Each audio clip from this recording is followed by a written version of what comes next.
Sir, I am Saurabh Kumar from Rajdhani College, Delhi University. My question is that there is 1 or 2 days ago, there was Ram Navami. Some people were going and cheering Ram Ram at the mosque and figuring out some flags at the mosque, and they are looking like Rabadi Sena. They are cheering Ram Ram. How can people can go this down? I mean, they are kind of rubbish, and it is called culture art. I mean, please take that. I do not really know the facts of this case. Even you probably do not know. You can only quote that which has been brought to you by the media. We do not know what is it that the media is bringing to you. One has to be very, very skeptical these days. Anything can be shown to you, anything can be proved to you. This is the age of mass indoctrination and hysteria. Sir, sometimes before, that was a North Indian kind of things, but it became kind of like all pan-India movement. Some Maharashtra, Bengal, UP, Rajasthan, it's all over the India. So it is more concerning how our society is growing. Even we are talking in this classroom or auditorium, but the others are doing something very dangerous, so that others are feeling insecure. How can we neglect that thing?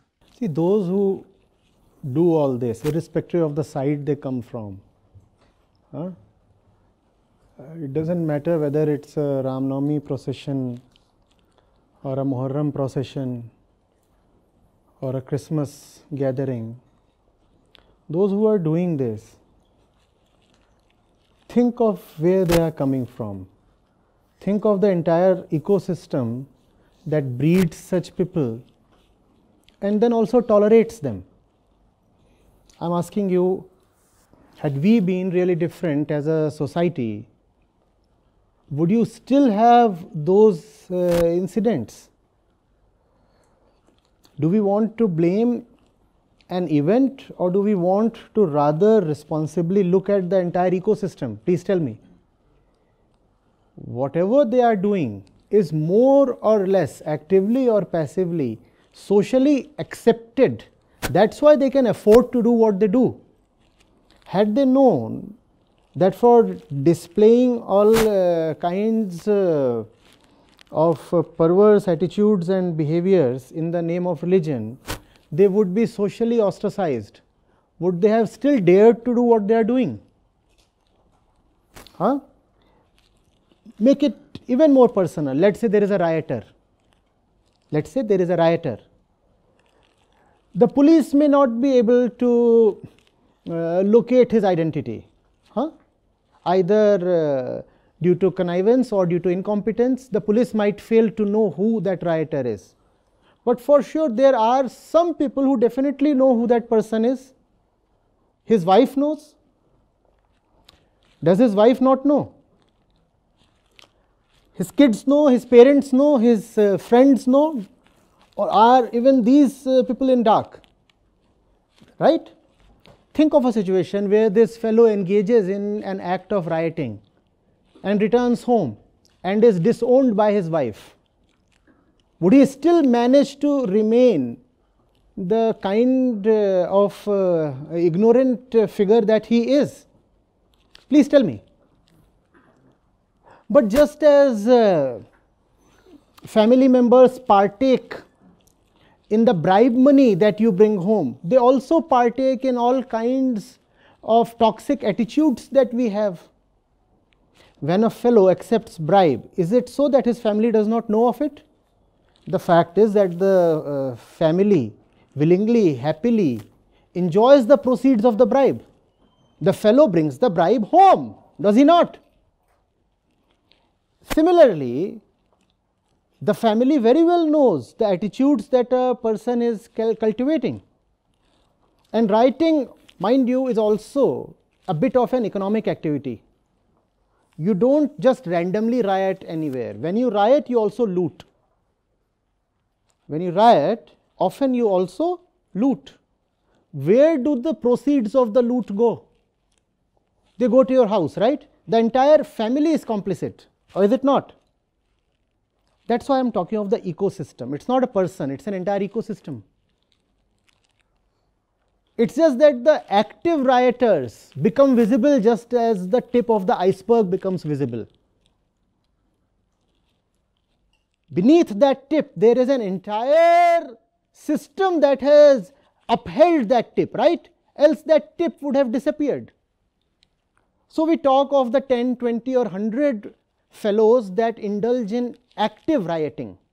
But we do not talk of the thousands and lakhs who passively support these rioters. And if those thousands and lakhs disappear, would these handful of rioters still manage to survive? I am asking you. Please tell me. Okay. One of you starts making boorish sounds here. What would happen? Just one of you. Just one of you.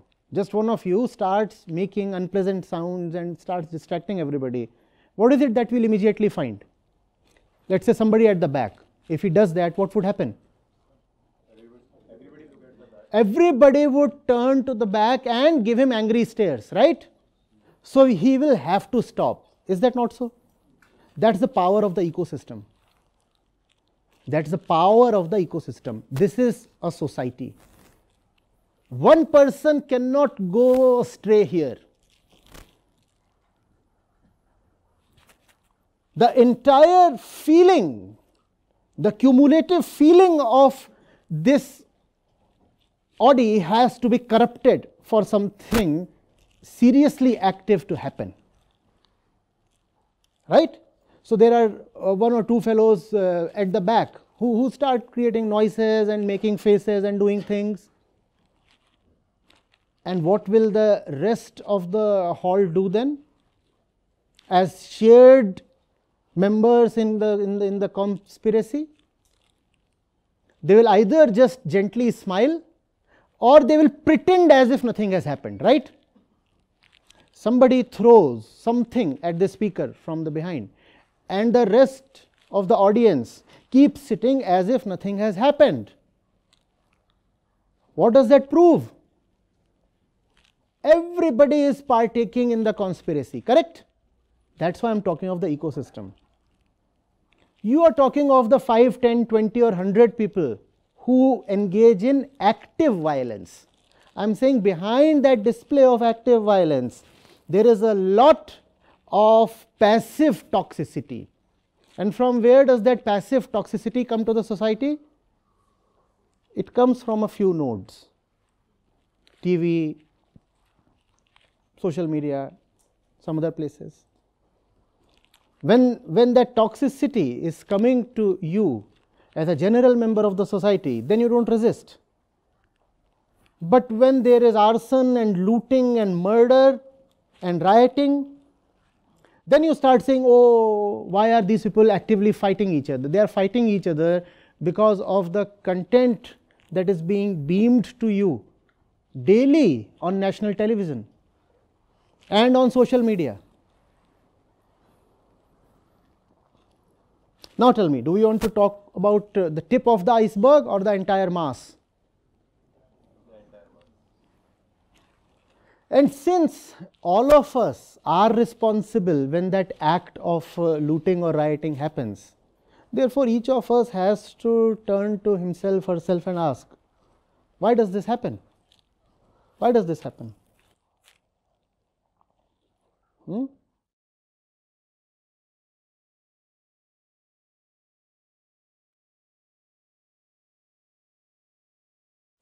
Terrorists sometimes hide in a particular house in a village.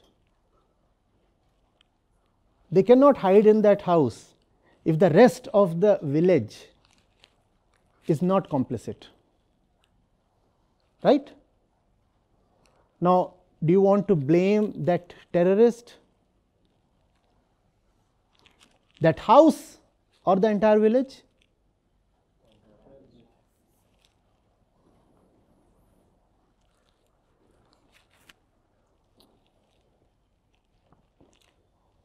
We will fight Because we are animals.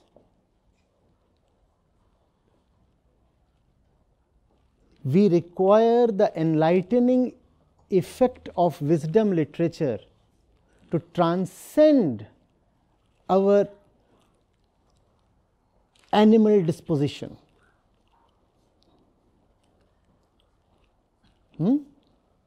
Note that when someone stabs another one in the heart, you can capture that on the camera, and you are quick to denounce that as an act of brutality, right? You just saw that happening in front of eye. The dagger was sharp and it went right into the flesh, and blood, it just sprouted out like a fountain, and all that is so dramatic. You can see that. How about those who are killing you daily by poisoning the air? And you are getting killed daily, right? But is that so visual, so optical, and so dramatic? Is it? We never come to know of that. But the principle behind both these murderers is the same. And as intelligent people, you must recognize that. The principle behind the stabber and the polluter is and that is the principle of the animal, the beast. I will live in my self-centered ignorance. That's the principle of the stabber, and that's also the principle behind the polluter. Therefore, you require wisdom. You require wisdom. And that's the entire purpose of spirituality. To take us beyond the bodily instincts. Seen how animals fight? If in a particular space there are n number of rabbits and more rabbits are born, the elder, stronger, typically male rabbits kill the younger ones, because they want to have some kind of a monopoly over the resources. They say, if we have more rabbits, that's not good for our physicality. Food will become scarce, divided. That's who we are. We all come from the jungle, don't we? Historically, how long was it? Very recently, till very recently, we were chimpanzees and orangutans, were we not? You can say a few million years. That's a blink of an eye when it comes to the historical time scale.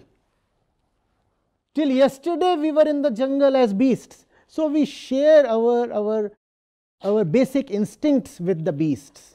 And that's the reason we stab and we pollute. And that's the reason why we require the Bhagavad Gita so much. That's the reason why the Upanishads have to be the central documents, the most respected scriptures. Otherwise, we will continue to be violent.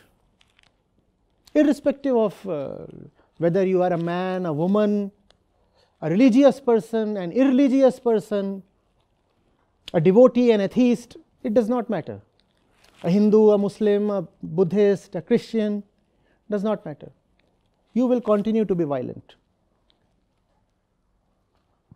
You could be very well educated, you would still be violent. You will be violent now in a subtle way. You could be a rustic fellow, crude and uneducated, and you will be violent in your own crude way. So the ways of violence will change, the internal violence will remain, because the beast is violent. What is meant by that? Ignorance is violence. Ignorance is violence. What does ignorance mean? The feeling that I am the body and I have to live by the bodily dictates. That's ignorance. Ignorance does not mean not knowing. Ignorance means living in the wrong kind of identification. Not knowing your central identity is ignorance.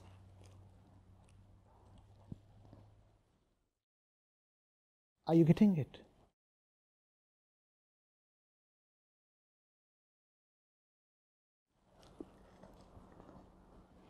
So much, the ignorance is so powerful.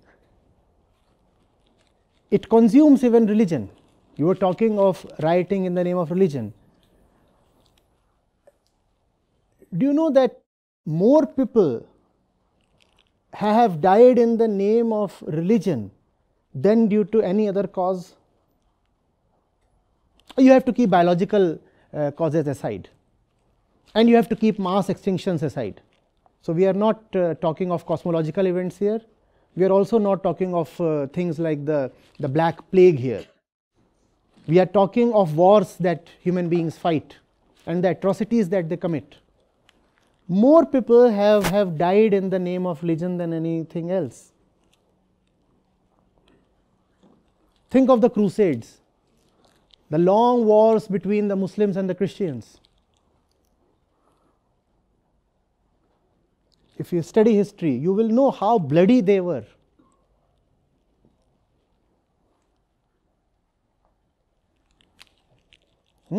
More recently, look at 1971. When we talk of genocides, we often ignore that place and that year. That was not that much in the name of language, though language was an issue, Bengali versus Urdu. That was also not so much in the name of ethnicity, Punjabi versus Bengali. That was more in the name of religion. Because the Pakistani army, when it got violent, it killed both Bengali Muslims and Bengali Hindus, but mostly. And the murders and the rapes were just countless. And all that in the name of religion.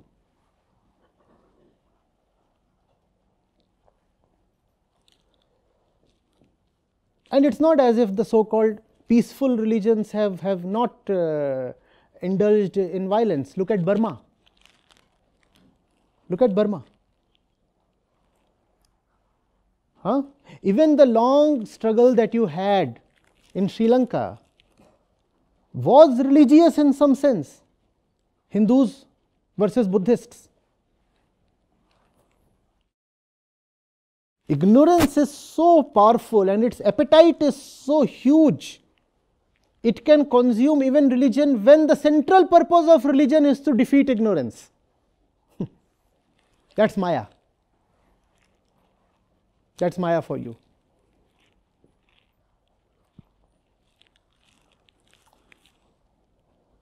To make things worse, you have religious scriptures that directly command their followers to slay the non-believers. Now what do? If you come across a non-believer, slay him. This is in the name of religion.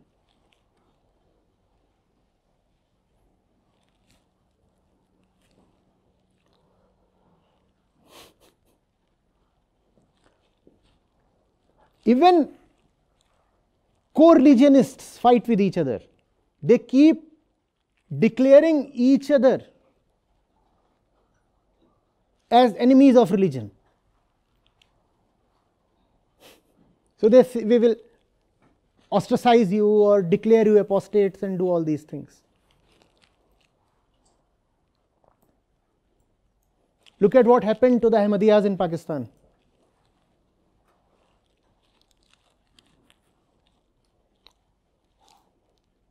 There is a large section among Sunnis that do not even want to accept Shias as Muslims. And look at how the Hindus have perpetrated caste atrocities in the name of religion.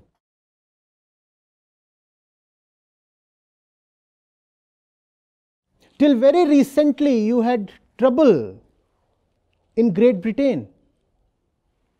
You know of IRA? You think of that only as something political? No. There was the Protestant versus Catholic angle there.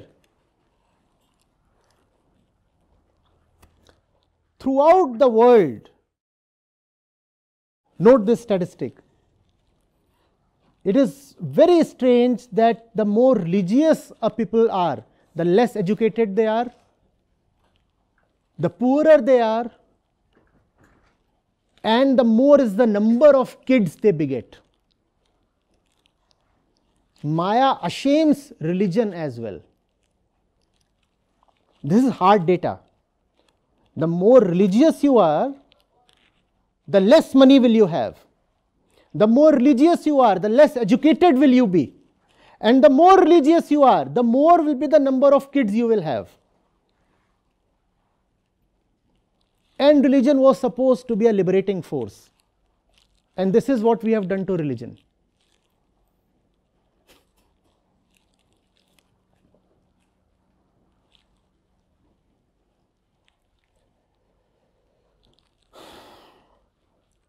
Namaskar, sir. I am Mukesh Sayal. I am 1983 pass out up from IIT-Delhi. My first question is, the writers are not born writers.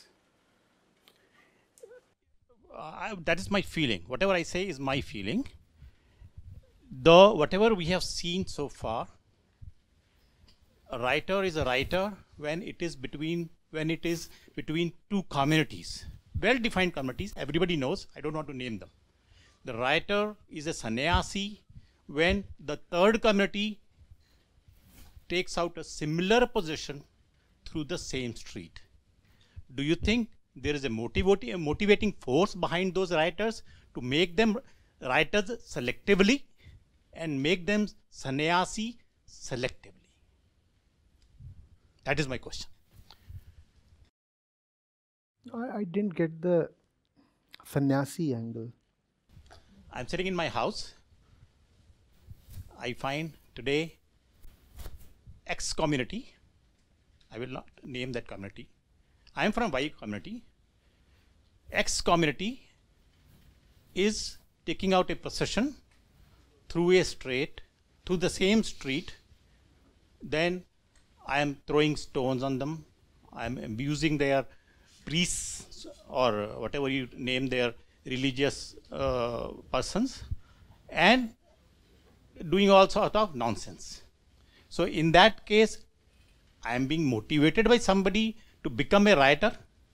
If the other Z community passing through the same street, I am sitting in my sofa and I am clapping and participating, not actively, maybe passively, through my balcony and enjoying their procession. So do you mean to say, or I have a feeling that that writer is being motivated by somebody to become a writer against that procession of a particular community? What you mean to say is that a lot of that is reactive, purely reactive, because there are conditions. A Hindu watches a Muslim, let's say, well, there is no point hiding names. We are talking of Hindus and Muslims here. That's okay. That's the fact. That's the fact. Yes, so there is no point. Yes. So what we are probably saying is that the Hindu watches the Muslim indulging in some things, and as a reaction, he too becomes aggressive. That is likely. That is quite possible. That is possible. My follow-up question is, why he is a writer or starts pelting stones on a particular religious procession?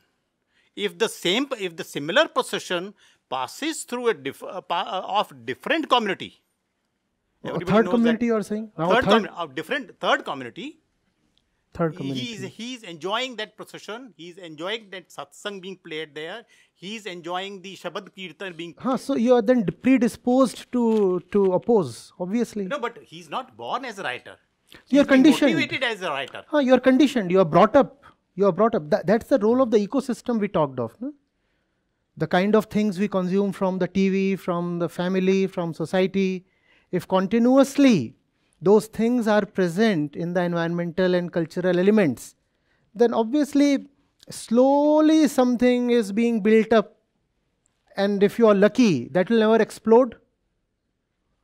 If you are not so lucky, it may come to a tipping point someday, and then there might be active violence. Even if there is no active violence, passively you are being indoctrinated to be violent within. So we know how is that is happening. Yes, that's true. See, I'll come back to that. We are animals. And animals are not supposed to understand. Animals live by their bodily instincts. They don't really understand. Understanding is not even needed. Correct? No animal ever sits down and wonders. There are no transcendental, philosophical, spiritual questions in their mind. They are meant to do as their body commands them to do. So we will favor those of our type, we will oppose those of the other type. The lion was never taught to hunt the deer. It comes from his body, or does it not? The fish was never taught to swim. It comes from its body. Similarly, from our body, violence comes. It is the body. Violence comes. And that will remain till we are not properly spiritually educated. It's about rioting, and it's also about our otherwise so-called peaceful looking life. Look at the relationship between the man and the woman, the husband and the wife, the father and the son. Don't you see a lot of violence there? It's just that the violence is tacit, implicit, hidden. Violence will be there, I repeat. Ignorance is violence. And what is ignorance? Living without knowledge of the self is ignorance. If you don't have self-knowledge, you will be violent. If you are crude, you will hit the other in the body. If you are not so crude, then you will pollute the air and do all kinds of hidden things. But you will remain violent.